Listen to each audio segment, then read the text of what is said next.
tweet. We can still chit chat a little bit, and then we'll get into the official sales pitch for Qwik. I think Miško's going to convince both of us right here live on the show. That's the plan. That's the plan. All right. We're listening. Okay, I think we're live. Double check on the YouTube side. Hello, world. Yep, excellent connection. Thank you. I always like that compliment. Although we had a terrible connection on Go Time the other day, so hopefully that doesn't happen.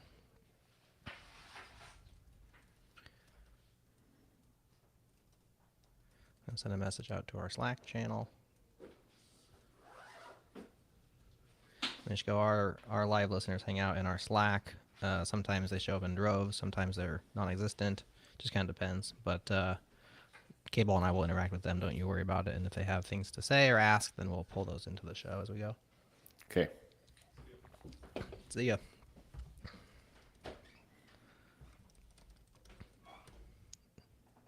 And it is, I'm saying it right, Miško, like with the SH sound? Miško? Perfect. Miško? You are right on the money. Awesome.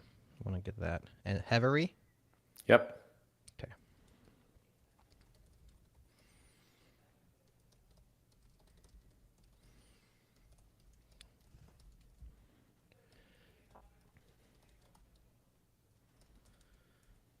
And what's the URL there? I can just do this.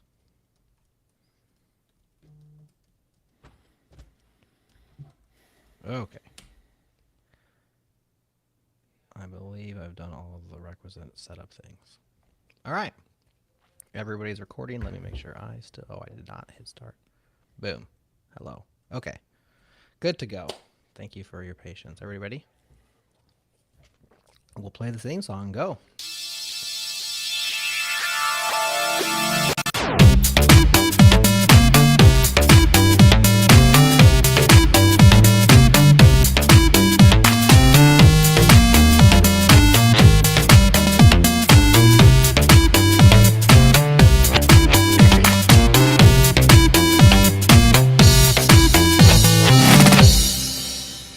Hello, everybody. It's Jared, your internet friend, and I am excited for a great JS Party town today. We'll see about that teaser.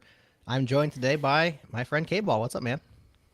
Hello. Excited for this show. I'm excited too. We have Miško Hevery. You may know him from Angular. He's now working at Builder.io as the CTO, and he has a new framework for us to check out. Qwik, that's Qwik. Miško, welcome. Thanks for having me. We're excited. We're going to let you give us the sales pitch for Qwik. Why? Not just it's a good thing for people to use, but like K-Ball should be using it. Jared should be using it. We're going to get into that and all the details. I'm sure we have plenty of questions for you around it. But first, it's time for our regular segment. It's time for Holla. Can I holla? Can I holla at you? Can I holla at you? Can I holla, holla, holla, holla, holla, holla, holla, holla, holla, holla. Of course, Holla is our opportunity to holla at different community events, meetups, and things going around the JavaScript and web community. So today we are hollaing at React Brussels. This is the first in-person React conference in the heart of Europe. It's taking place October 14th, 2022. As I said, in person, it's a hybrid, so it'll also be online. Tickets are on sale now. They've announced the first round of speakers, some awesome speakers announced already, and they're announcing more on August 1st. So if you're listening live, you can get in on the cheapest tickets available today. If you're listening after we produced it, sorry, price has already gone up. So check out React Brussels. I've talked with the organizers. They're very cool, very nice people. In fact, one of them was at JS Nation hanging out with Nick Nisi while we were there. And sounds like a really awesome conference. I've never been to Brussels myself. Have either of you been to Brussels? Have not. K-Ball, no. Miško? I think I flew through there at some point. Okay. Airports almost count. I would upgrade my number of cities I've been through if I count the airports, but I've never been to Brussels either, and I would certainly love to go. If you're in the area, October 14th, sounds like a fun time. Check it out at react.brussels. Let me see if that's right. I got everything but the URL. That is correct. That is correct. Let me say it again for the post-production. Check it out at react.brussels. Okay, let's get into it. Qwik, an HTML first framework. Miško, there's lots of frameworks out there. You're the creator of one of them. It's still out there. People still use it, K-Ball. Lots of people are still using it. But there's React, there's Vue, there's Svelte, there's new frameworks like Fresh from the Dino side. Why another framework? The $1 million question. Yeah, that's a very good place to start. Why another framework? And you're right. There is a dime a dozen for them. Isn't there out there? So I'm gonna go on a limb here, and hopefully I'm not gonna be too controversial. And I'm gonna say that like all the existing frameworks you're familiar with, Angular, Vue, Svelte, etc. And kind of Angular, I'm gonna maybe take some credit here. Kind of started the trend of component-based client-side frameworks. They all are essentially the same in the sense that how they work, but of course the syntax and the DX is very different, right? So do you like your templates in the form of a string? Do you like them in the form of a JSX? Do you like them inline together with the code or separated in the files, etc.? These are all different kind of trade-offs different frameworks make. And but in the heart of them, like at the core of how they work, they're all essentially the same. And what I mean by that is that they really have one concern, and that is to just render things on the client. And it's pretty much what they kind of all do. And so Qwik is a different thing, right? Qwik is what I call resumable. And the best way I can explain resumable is, well, let me back up a second. So the existing frameworks that we have, I call them replayable, meaning that when they start up on the client, they have to redo everything that so if you do server-side rendering, they have to replay all of the work that the server did in order to get them in the correct state, right? And we have a word for that, and that word is hydration. And what that means is that when you get to a page, you might immediately see a server-side rendered content, but there is some time before you can actually interact with the page. And the problem is, the more complicated the page becomes, the more time it requires to wake up. And of course, we have tricks like lazy loading, but it turns out lazy loading doesn't quite work here because lazy loading is only useful for components that are not currently in the DOM tree. If a component is in a DOM tree, you have to hydrate it, and that means that even if it's lazy loaded component, you have to load it and then do all this stuff. So all of that means in practice that especially on mobile devices and on slow connections, the startup performance is kind of bad. And Google has this thing called Google Page Speed Score. And they measure and they look at different websites and how they do, and they're just trying to kind of push the industry towards like faster, better experiences for the end users. And the Google Page Speed Score is not very good for most websites, right? So, and the reason I'm going to argue for that is because all these frameworks have this thing called hydration. So yeah, I kind of spoke for a long time in the thing, and I haven't really talked about Qwik. But does that make sense so far? I'm with you. K-Ball, you Okay. Okay. Yeah. So before I kind of explain how Qwik works, I think it's useful to kind of go and do a parallel. So back in the day when like VMware first came out with virtual machines, I was blown away with a particular thing about them, which is that on my host computer, I can boot up, let's say Linux as my virtual machine, and the Linux boots up, goes through its boot up process, and finally at some point I can log in. And once I'm logged in, I can, let's say, open up a Chrome browser, and I can navigate to like Google Docs for example. I can start writing my document. And at some point, I can just save the virtual machine into a disk, and I can take that file and send it to a friend of mine, and that friend can then just open the file up and continue exactly where I left off, right? Specifically, they don't have to go through the boot up process, the login process, the opening up of the Chrome or Google Docs or anything like that. They're literally, bam, they're in the final thing and ready to go, right? And this is what I call resumable. And it is specifically how our current frameworks do not work, right? They can't do that trick. Instead, what they do is they essentially, every time you have to navigate to a page, for all practical purposes, they have to boot up. And this boot up process is what we call hydration, is really the way the framework recovers all of the information about where the components are, where the listeners are, what is the data, and so on and so forth.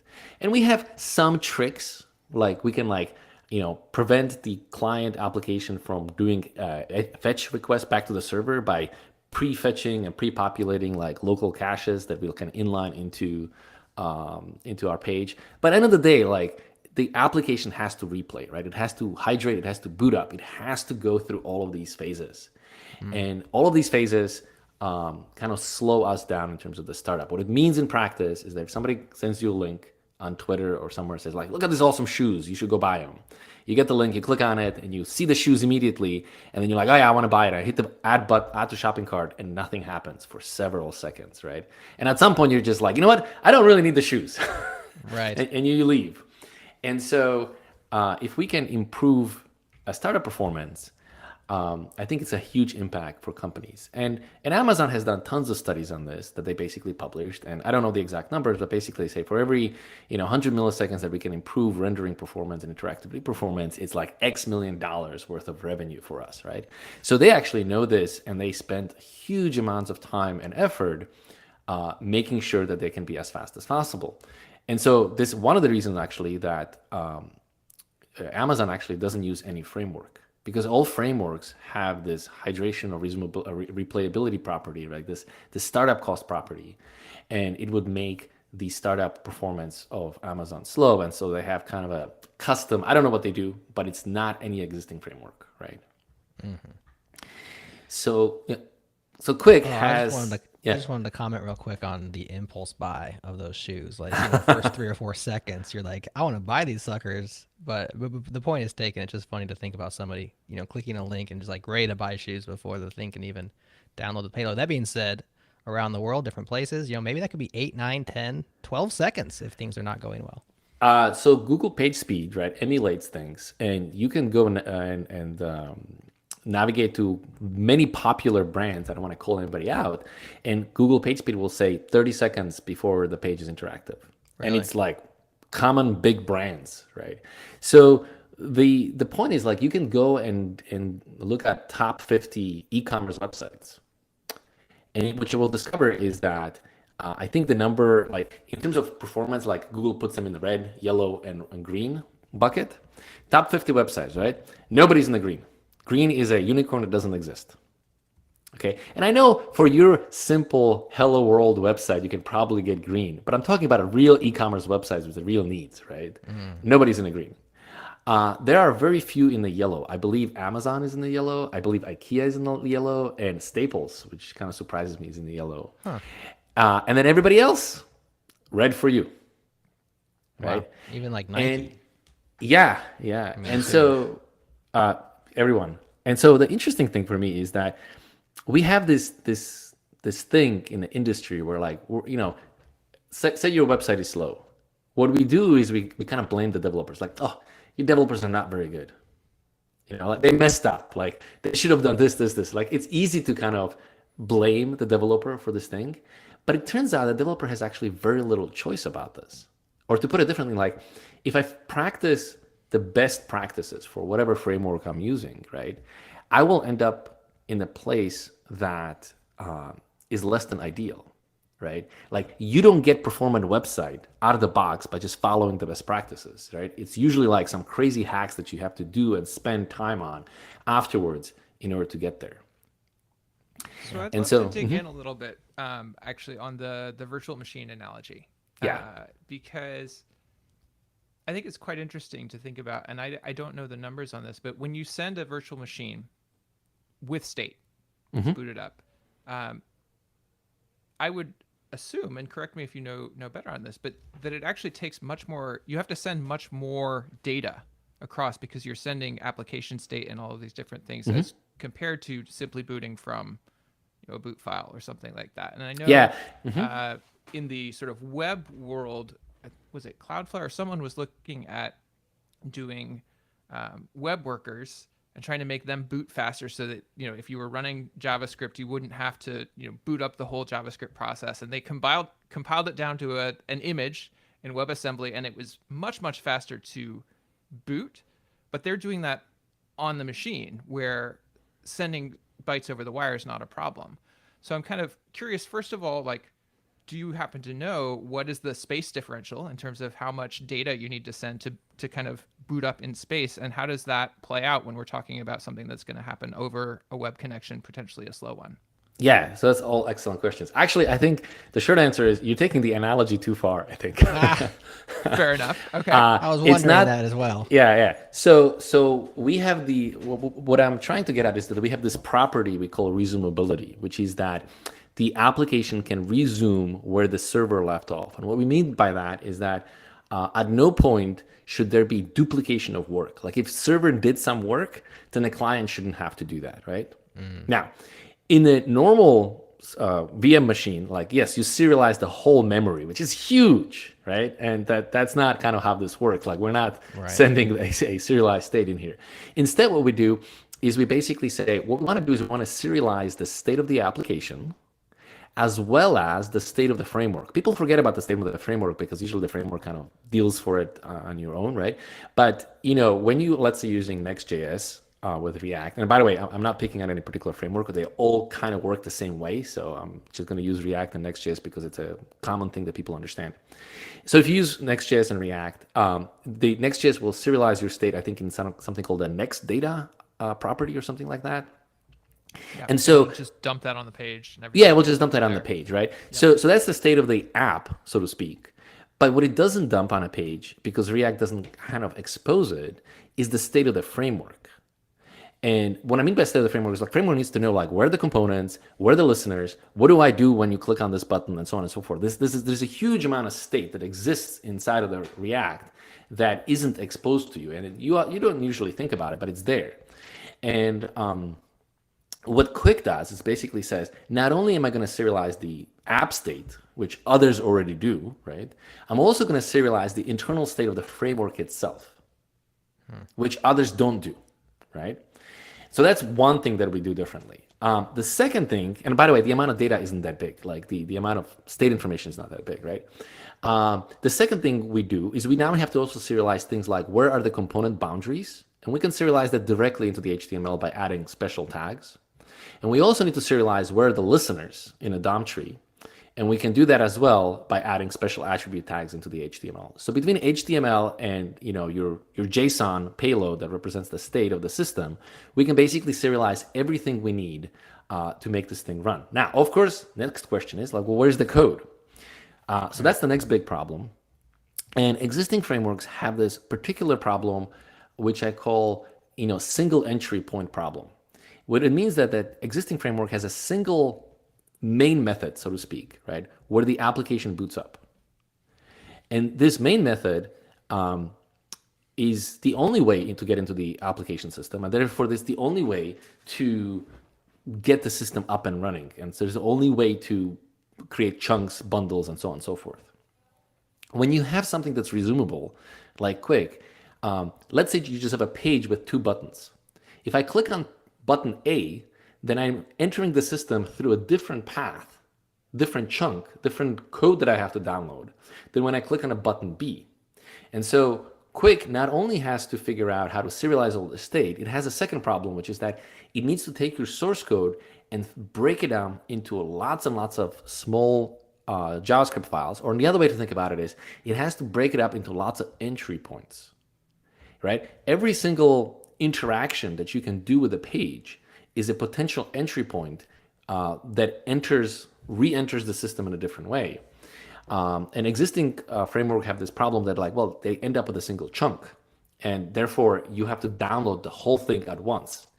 And not only is it the whole thing at once, you can't really resume it because you have to kind of execute the main method in order to kind of build up the internal things. So what the Qwik needs to do is needs to take the source code and break it up into lots and lots and lots of small ones, create lots of entry points.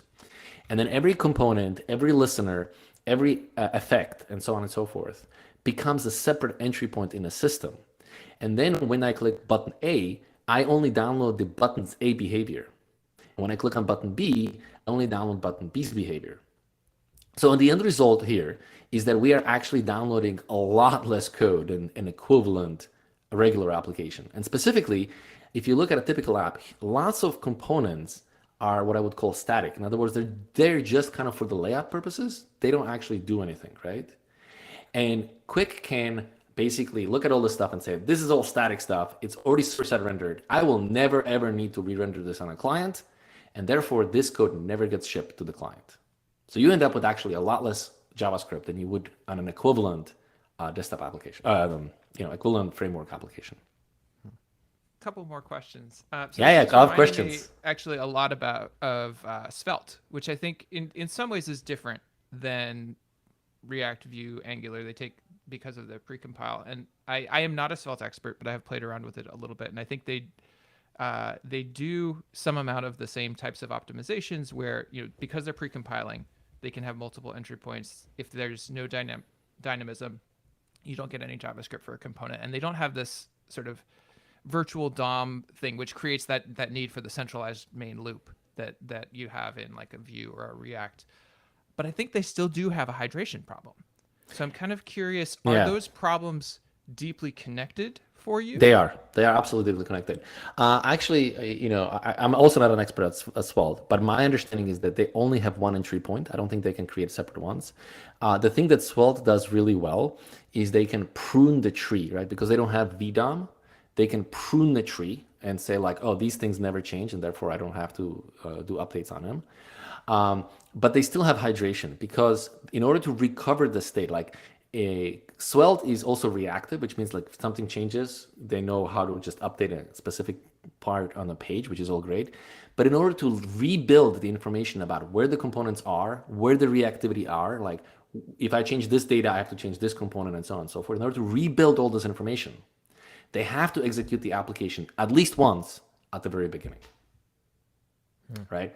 And it's kind of the theme for all of these frameworks is that they all have to, in order to recover the internal state of the framework, they have to execute the application. In the process of executing of the application is what rebuilds the internal state of the framework. And you're correct that different frameworks are, you can say, have different efficiency factors in terms of how good they are at rebuilding. But I think Qwik is in a category of its own because it just serializes everything, and you don't have to download anything in order to make it page interactive, right? So imagine anything you can build in like Svelte, you can build in React and vice versa, right? There's like, we all agree that all these frameworks are kind of universally the same thing, kind of apps that they allow you to build. And the same is true also for Qwik. Like whatever you can build in Svelte, React, Vue, Angular, and so on, you can also build in Qwik. So the kinds of applications you build are absolutely identical. That's different is how the application resumes on the client and all kinds of other implications. We can get into it in this show. But the resumability is kind of the key difference. Yeah, I'd love to dig into a few more of those, but I've been talking a lot, and I saw Jared, you were about to go, so let me step back. Well, let's just insert a break right here, and we'll keep going. Okay. I also have some questions. Do you want to keep going, K-Ball? But go. I've been talking a lot. Okay. So I'm thinking about the statement that you said about the server-side rendering and the client-side rendering with Qwik. There's never any duplication. There's never any work that's done twice.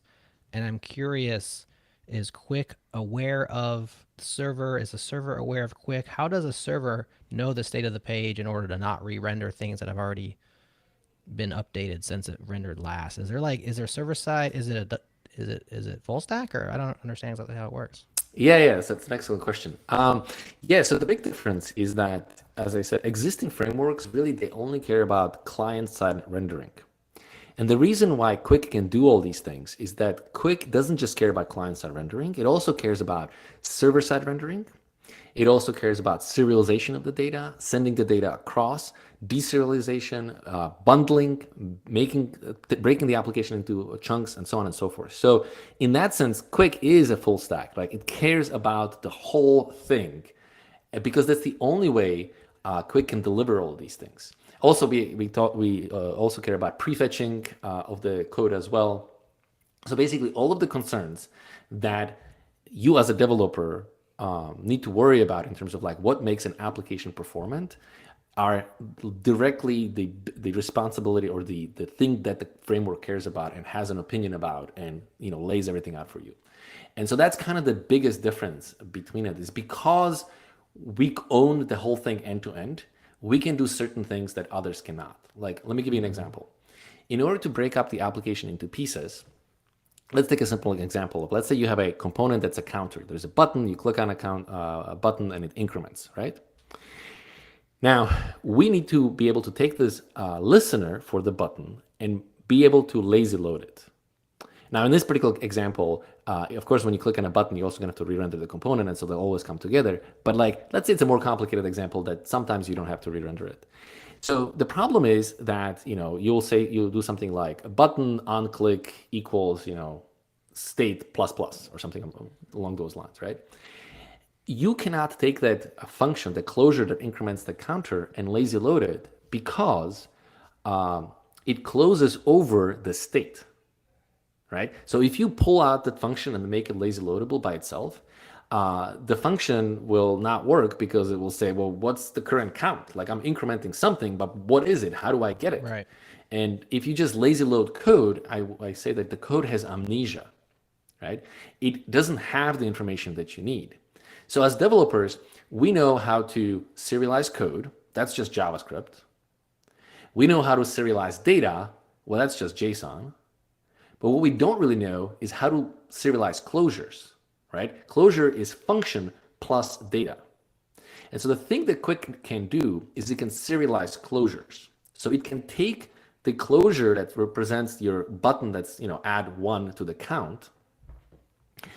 And we know how to extract that on the top level and serialize the associated data with it, and then make that whole thing lazy loadable. But the only way to do that is if the bundler and the runtime cooperate, right? But existing frameworks, they're like, bundling is not my problem. And therefore, a bundler can't do anything that would change the semantics of the code. And so the bundlers are very limited in what they can do because doing something crazy would make the application be broken, right? Whereas the frameworks are like, well, bundling is not a problem, and so the amount of things you can do are very minimal. Because we own the whole thing, we can do magical things where we can be like, oh, it's a closure that closes a bunch of variables. Let me extract it to a top level function. I understand which variables you closed over. I know how to serialize them. I know how to recover them. I'm going to make a special kind of function for you that, of course, won't run by itself, but the framework expects this, and the framework knows how to put everything back together in such a way to kind of recover everything, right? So this is where the magic is. You are transforming the code. You're applying custom compilations in order to make it resumable. That's right. So you write code. Qwik DX, developer experience, right, is extremely similar to React. So if you know React, you know Qwik, and this is intentional, right? This is not like for any particular reason. Like, we thought about this and we're like, this is the way to do it.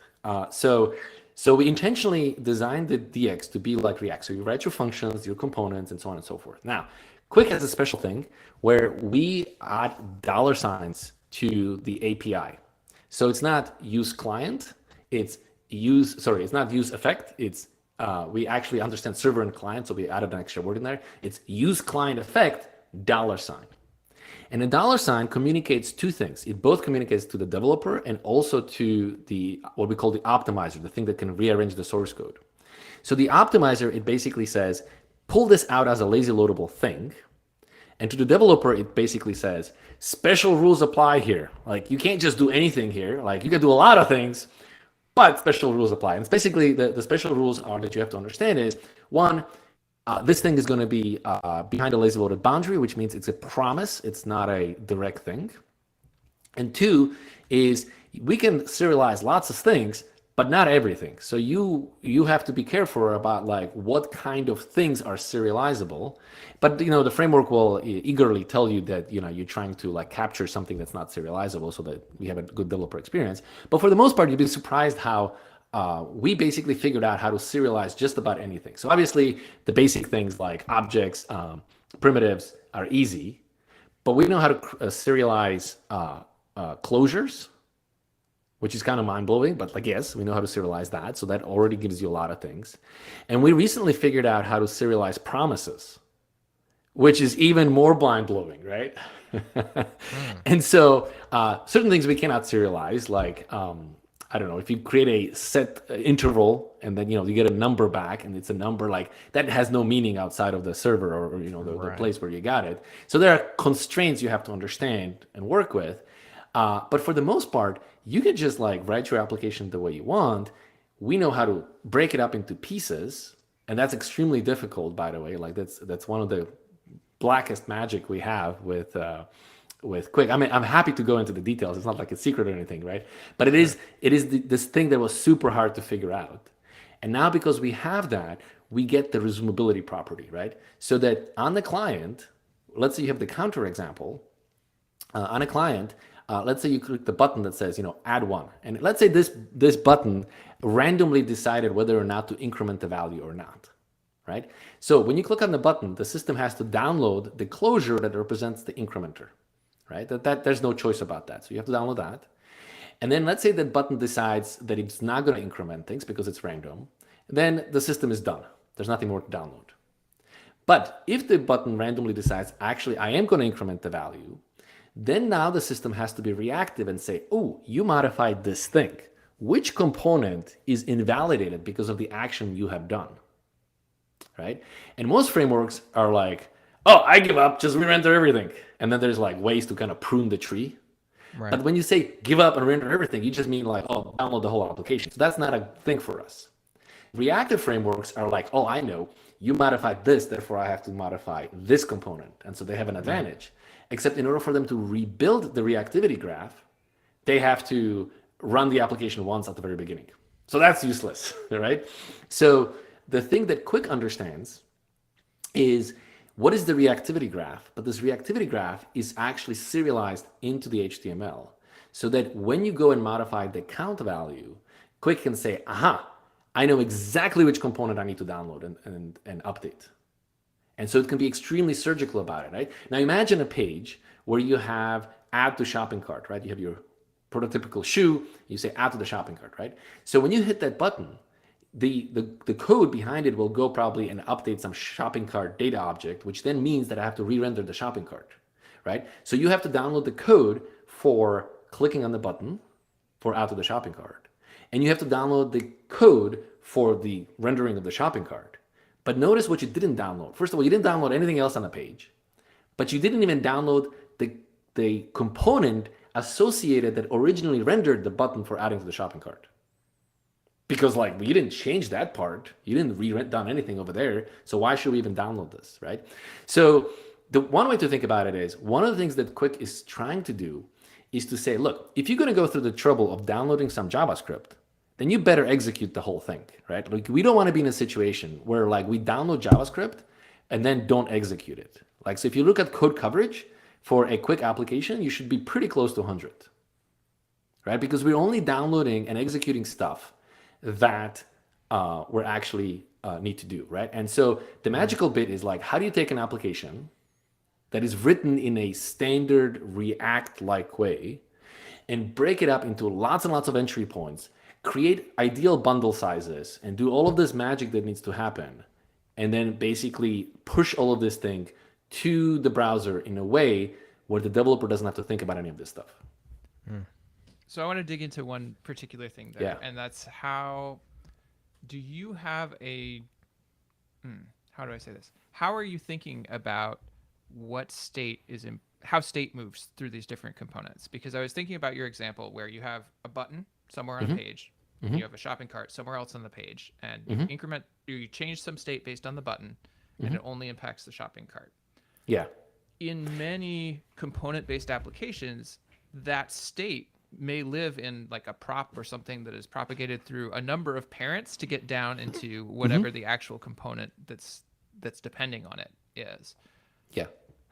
Our current implementation is inspired by MobX, or kind of what I believe what Svelte does as well. So we have stores, and stores have properties, and you pass stores around. And then when you read from the store, that's how we know that a subscription has happened. And when you write into a store, that's how we know that you modified something. That's one way to do it. We're also actually thinking hard about what Solid.js does. They have signals, and that is another interesting thing that we would like to explore. We're kind of exploring it. We're liking it. We'll see what the thing actually lands.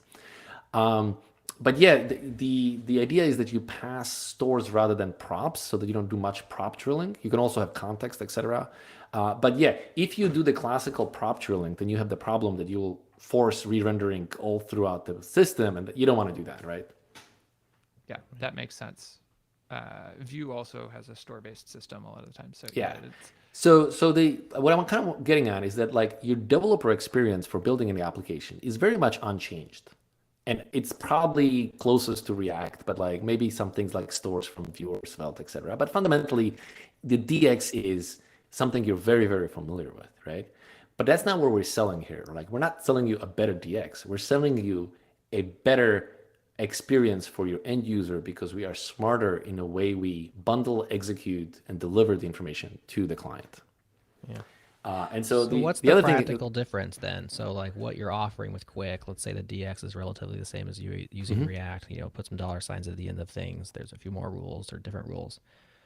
What's the practical difference? Is it an order of magnitude in a complicated application? Like, are we talking about your app's gonna be 10x faster, 100x? Like what happens when I use Qwik instead of React? Yeah, so we have our homepage, Builder.io homepage, and we actually have that homepage. Originally was a Next.js React homepage, and we just switched it over to Qwik. And actually, we have the ability to run both pages simultaneously. So if you go to Builder.io render equals next, you get the Next.js one.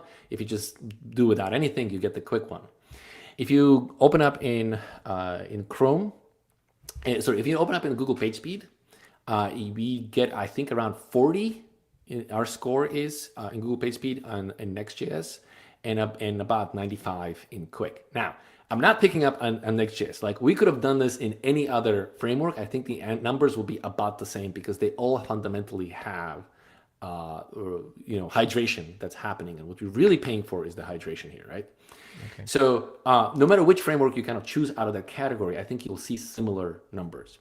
If you go to Chrome and if you open up DevTools, and you can go to the performance, and the performance you record the startup thing, what you'll see is that Builder.io page on a desktop computer spends, I believe, something around 80 milliseconds executing JavaScript at startup, and that includes Qwik and Party Town and third-party scripts and everything, right?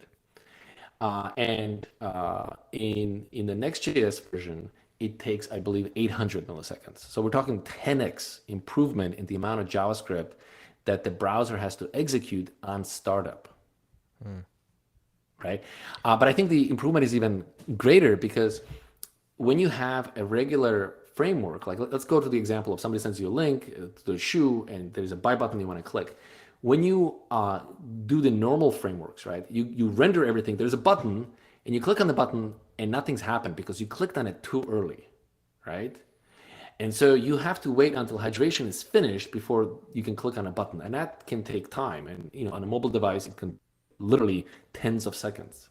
The nice property of Qwik is that the moment Qwik HTML loads, the HTML contains all of the information about where the listeners are, and it also includes little tiny, what we call a polyfill, which is a piece of JavaScript that sets up a global listener for everything at the root, which is super tiny. It's about 1 kilobyte. It executes in like under 10 milliseconds. It costs nothing basically. And this polyfill is ready to listen for things immediately, right? So as soon as the HTML shows up with a button, inlined inside of the HTML is a script tag that already executed, is already listening for click buttons. So when you go and click, that click goes directly and gets immediately processed. And now, of course, you have to fetch the JavaScript. But instead of fetching this huge thing, which is the whole application, you're fetching just the code necessary for that button, right? You cannot get any more efficient. Like we have removed everything that is strictly not needed, and we ended up with the absolute bare essential. Like there's nothing else left to remove. Right? Now, the other thing we do is we also know statistically, and also we can kind of guess through heuristics as to what are the possible things that you as a developer can do. And so even before you click on the button, we already instruct the browser with a prefetch links to say like, this is most likely what's going to happen. So go and start prefetching this JavaScript. We don't execute the JavaScript. We're just prefetching it. But the nice property is that if we guess wrong and you click on a button, your request goes in front of the prefetch requests, right? So you immediately even pull yourself up. So all of this basically means is that you are essentially ready to interact with the page immediately. Like it's hard to imagine a scenario where the interaction would be even better. Like, I don't know what else could be removed out of this particular thing, this equation, right? Just like a blank page, just white exactly.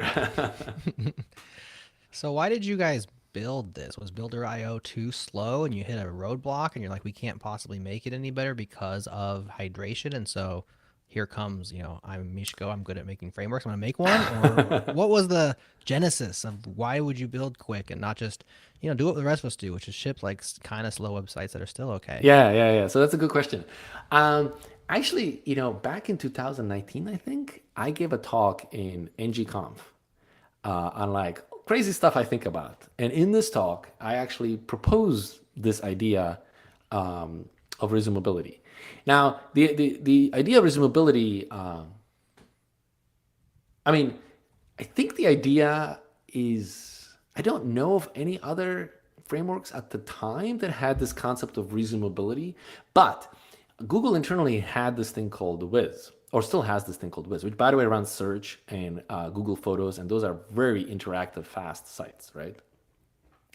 And it doesn't quite have resumability, it depends on how you define it, but it has this idea of having these global listeners and putting as much information into the DOM as possible so that the client can, for all practical purposes, resume. The reason I'm kind of hesitating to use the word resume is because there is no equivalent like execution on a server that saves the state and then sends it. It's more like the server runs Java code, has nothing to do with anything, and like it just pre-assembles everything in the correct order. But the effect is essentially the same, that you have these super fast startup applications, right?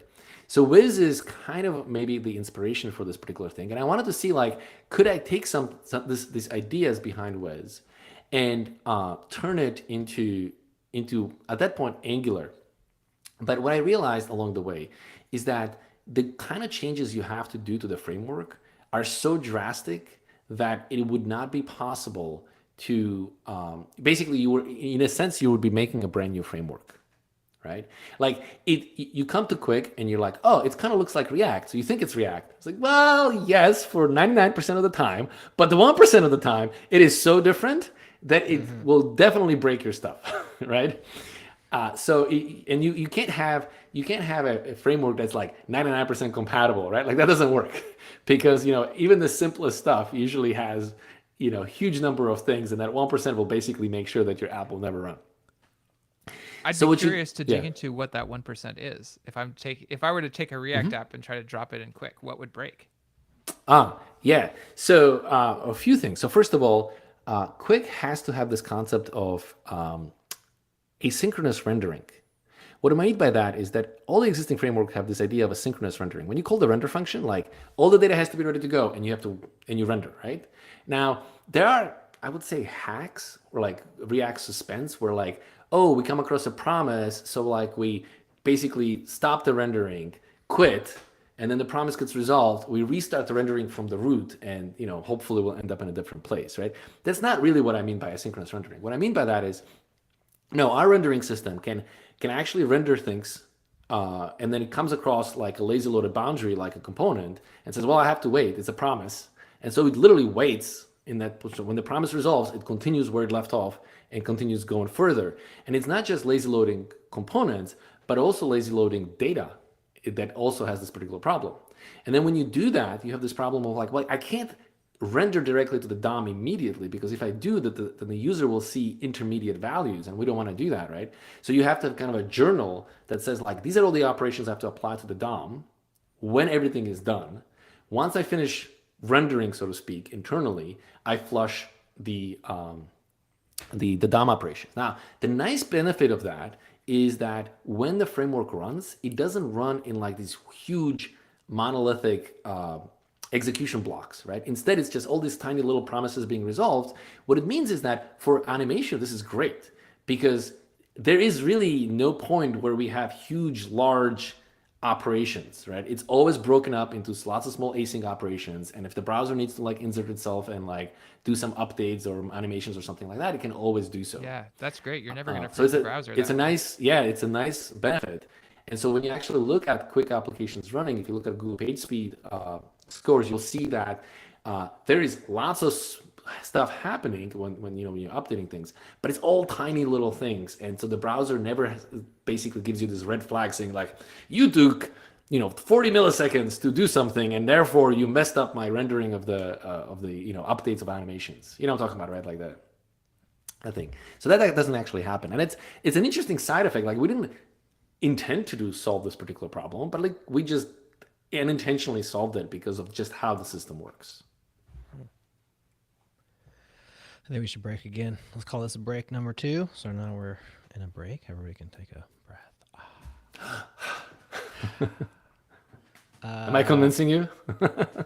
I'm I'm very fascinated. interested. Yeah, I'm very interested. Yeah. there's a lot to grok here. It seems like there's lots of Yes, intricate- it's very intricacies. different. Yeah. Very different. So we'll work Party Town in near the end, just to touch on it, because I think it's easy to grok conceptually. We want to mention it Yeah. for sure. There's more things can about talk about Qwik, it. I'm sure. K-Ball, where are you thinking we go next? Or Miško, if you have thoughts on what we haven't covered. I mean, there's lots, but if we had 10 or 15 minutes more? I don't think I've answered the question of why Builder built it. Sorry, I kind of took a detour. So I need to answer that. And I'm happy to talk about Party Town. I think that's also an interesting one. Right. Yeah, you definitely started answering it, but yeah, I guess you never really closed the loop on that.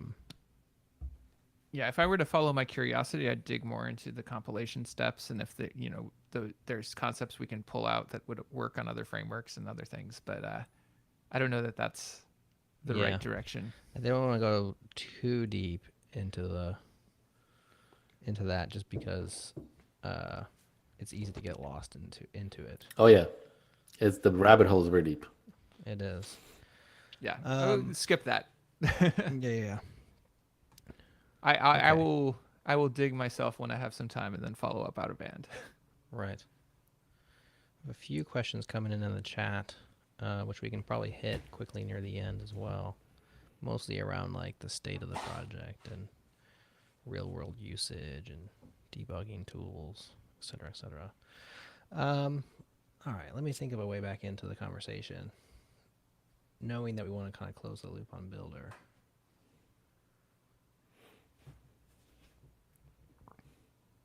I'll just say it. I'll just say you started telling us how you why you built Qwik, but we never closed the loop. Let's just say it right there. Keep it easy. Okay, let's go back in. So you were telling us why you built Quicket Builder. You're getting very excited. I can tell you get very excited about these things, and we never actually learned the real nut of why. Finish the story, so to speak. Yes. So as I said, I gave the talk in I think it was May 2019. I can't remember, at NGConf, and I kind of laid it out. And even in that talk, I actually talked about the idea of resumability. And anyways, if you have time, you should watch it. I think it's kind of hilarious because whenever I watch it, I'm like, this is exactly like it's amusing to me just how many, even the vocabulary, how I got right. Anyways, so I kind of made the talk, and then nothing happened for years, and it was kind of in the back of my head. And so I started kind of experimenting with it about last year. And at the same time, I kind of want to just try something different, something new, right? I mean, I was at Google for 16 years, and that's a long time to be anywhere. And I kind of was feeling like, I'm either going to like retire here, or I have to like try new things and explore new things. And so I started exploring. And I came across a company called Builder.io.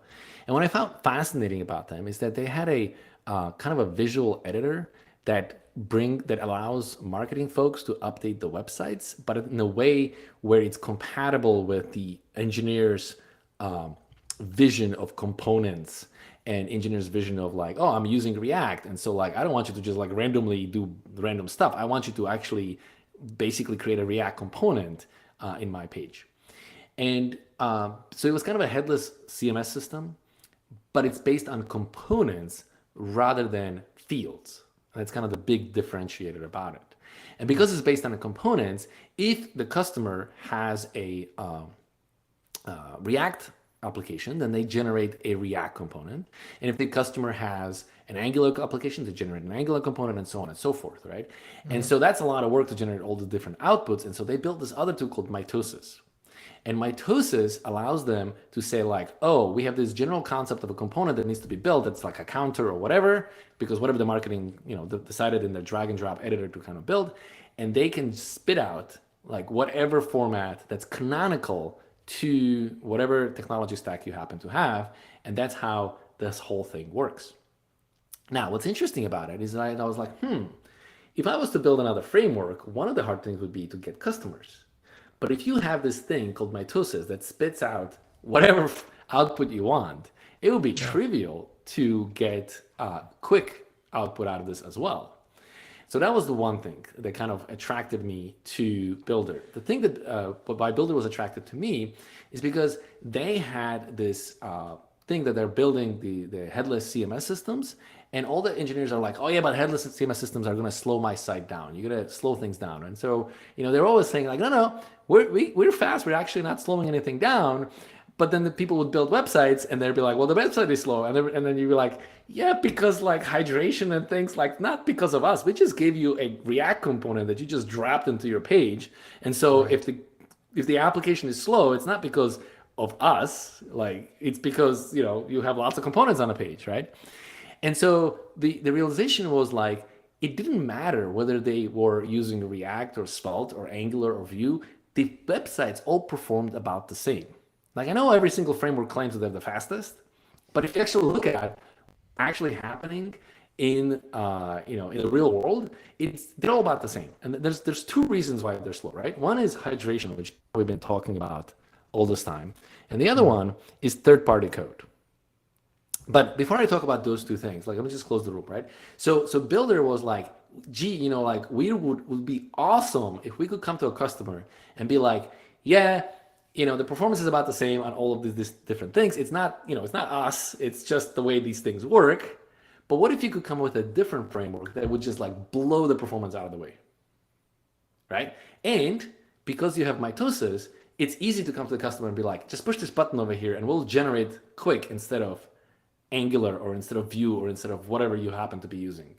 And when we generate Qwik, look how fast this thing is, right? And so it was kind of like match made in heaven. And so kind of we joined on it and we started working on it together. Like I started working on it full time, but also in the context of what Builder eventually will become. And so we're pretty close to this particular thing. Anyways, so why is your website slow? Well, the short answer is too much JavaScript. There are two pieces to that part. One is you sort of control, but not really, which is the application code that you have written, your first-party code. And the second part is the third-party code, which you don't really control because marketing comes in and says, we need Google Analytics, we need HubSpot, we need Amplitude, we need whatever, like Facebook Pixel, right? 25 you don't get things. it. Yes, on average, like 30 things or something are well, and that's average. Frequently an order of magnitude slower than the first party code. So until you address that, the framework's in the noise. Correct. And so one of the things that you realize realize, on the script loader though, and you're done. You just put async. Have you No. seen how much CPU some of those advertising scripts chew up? Yeah, but I used the async keyword on the attribute on the script loader. So we started working on Qwik, and very quickly we basically realized exactly this: is that the third-party code is kind of ruining the party here, right? And so the realization we had is that if you just make a blank page with nothing on it, and you add Google Tag Manager by itself, it puts you at the precipice of no longer getting 100 out of 100 on Google PageSpeed score, right? And so like, if that's the situation, and that's just one of like 20 other things you have to add, like you're not going to win this battle. And so Partytown was born. The idea is you take third-party code and you run it in the web worker. Now, that idea is not new, right? There's nothing like clever about that thing. That's like an obvious thing. The problem is, how do you do that? Because the web worker doesn't have DOM, and all of these scripts do something like document.title, or they say document.eventListenerClick, or like whatever that they do, right, in there. Yep. And so they don't have DOM. And so people have tried to make kind of like fake DOMs in the web worker. And that doesn't really work because then they kind of go out of sync, and a lot of things actually want to measure things like, oh, how big is the box, or where am I on a page, or things of that sort. And so none of that stuff really works if you have kind of a fake DOM. So you need to have a real DOM.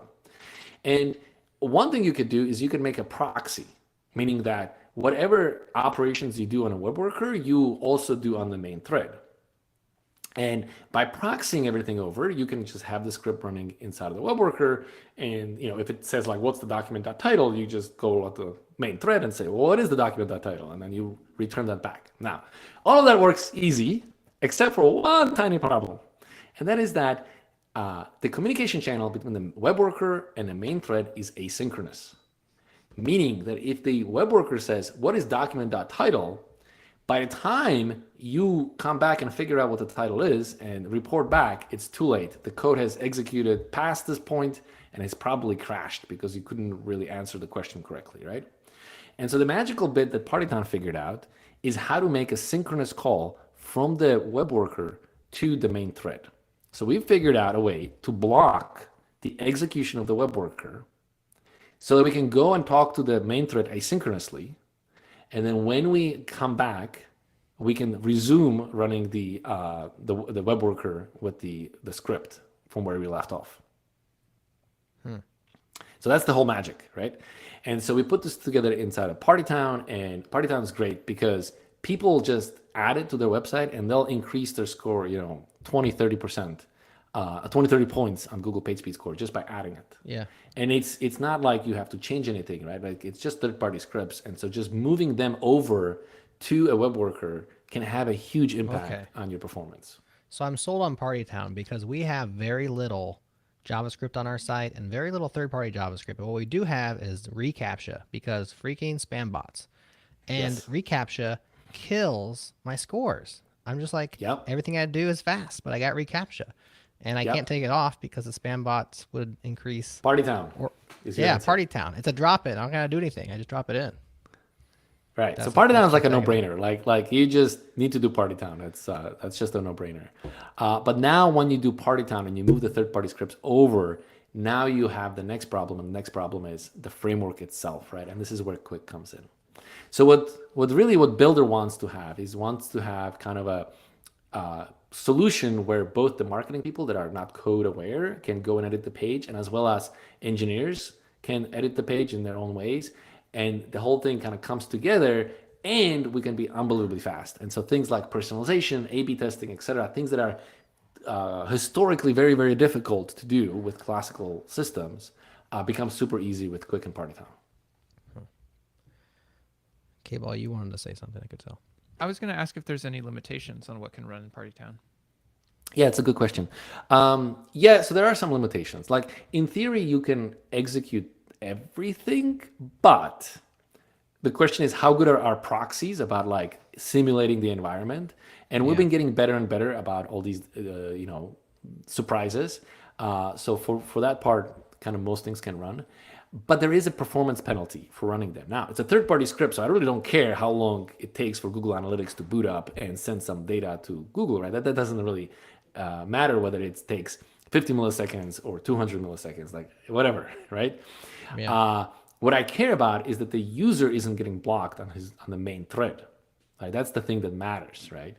So if you try to run like a React application or any framework, it doesn't have to be React, right? In a web worker, it works. But you can definitely see that it's kind of sluggish, right? But it is possible, right? But that's not the point of the thing. The point of it is not to run the application in the third part in a web worker, right? The point is to run all these analytics in a web worker off the main thread so that the main thread is dedicated to the application and to the user.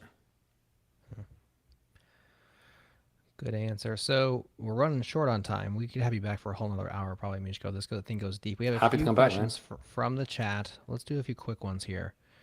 Jarvis asks if there's any real-world production websites using Qwik. We know Builder's using it, but are there anybody else? I know it's pretty new, but have you gotten any people using it, and are they seeing the same thing y'all are seeing? Yes, we are.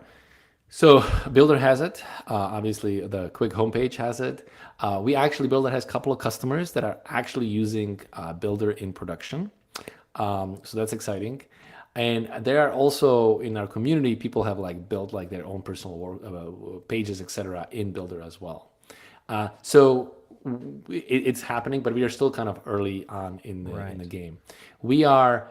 I think we're maybe a month or so away from declaring like beta.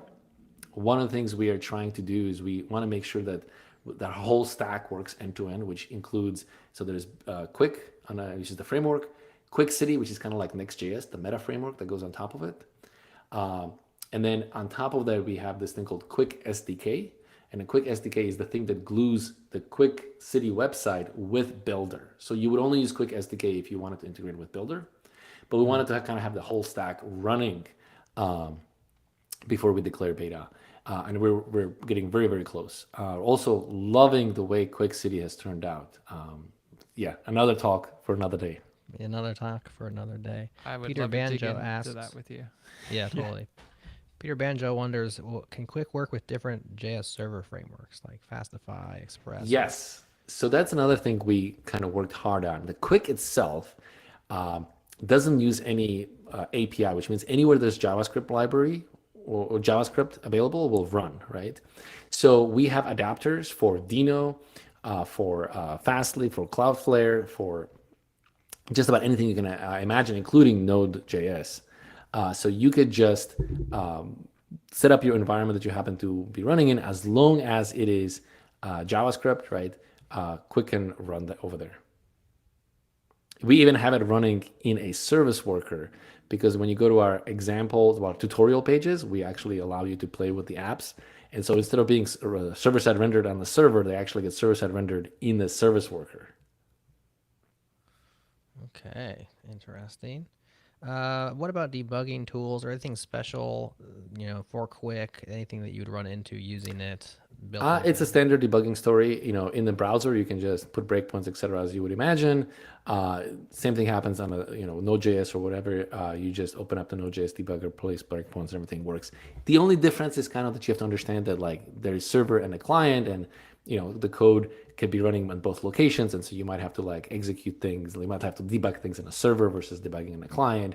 But the source maps works and all the other standard stuff. And our transformations on the source code are usually like very simple, as in like take this code and move it over here. And so the source maps work very, very well. So it's not like we rename the file names, rename the variable names, or we introduce extra things or move the code around or anything like that. It's very mechanical of like this code goes here and this code goes there. And so the source maps work beautifully. Last one, Party Town. What about the payload? What's the cost of including Party Town on our page? Is it significant? Is it insignificant? That's a good question. I don't remember. I want to say it's like few kilobytes that goes into the main thread. And then I don't know how big is what gets loaded in the web worker thread. Probably like on the order of several kilobytes. I don't actually know. So I'm just making stuff up. But it's not that big. But the gains you get is that you offload these huge things like Google Tag Manager, right, off of the main thread. And so any kind of additional cost that PartyTown brings in is insignificant compared to the savings you get from moving this thing out.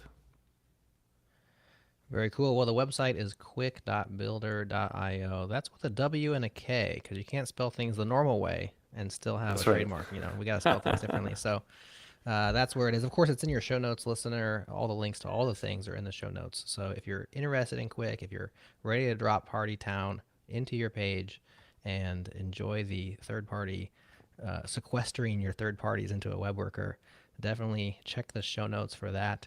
Miško, anything else you have to say? We really appreciate this conversation. It's been very interesting. I think it's like tantalizing. There's still a lot of things that I have questions about, but we're going to call it a show. Any final words before we let you go?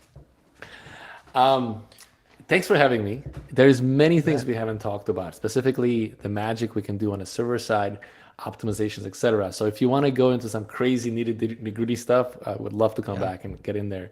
But thanks for having me. And the main thing I really wanted to get across is that, there are lots of existing frameworks. And Qwik is not yet just another one that has a different DX. Like it's a fundamental rethink from the ground up of how a web application should work. And hopefully I was able to kind of convey that in the chat. I think so. And I will say this, K-Ball has been very polite. He's been biting his tongue the whole last 20 minutes. He has so many things to ask, and he's asked 0 of them. So we can definitely have you back. Maybe K-Ball can go one-on-one and just have a deep dive into the nerdery of how these things are fitting together. K-Ball, Does that sound cool, or do you have any more questions? I was just thinking as you were saying there was so much. I was like, I feel like we could talk for hours. On Ah, this. So if you're game, I'm game. Let's find some time. yeah, anytime. I'm game. All right. Very good. Well, this for Cable, I'm Jared. This has been JS Party. Thanks for listening, everybody, and we will talk to y'all next week. And I haven't uploaded my outro song, so we'll do transition 2. I don't know. The show's over. Can I hit Cool. stop recording on my side? Yeah, here? you sure can. You sure Yes. can. That was awesome. We will say goodbye to our live listeners. Thanks for hanging out in the chat, everybody. Hopefully I represented well those questions y'all posted. And we'll do the same thing next Thursday. Almost the same thing. Miško won't be here. I don't know who will be here, but there'll be some JS Party people here. Same time, same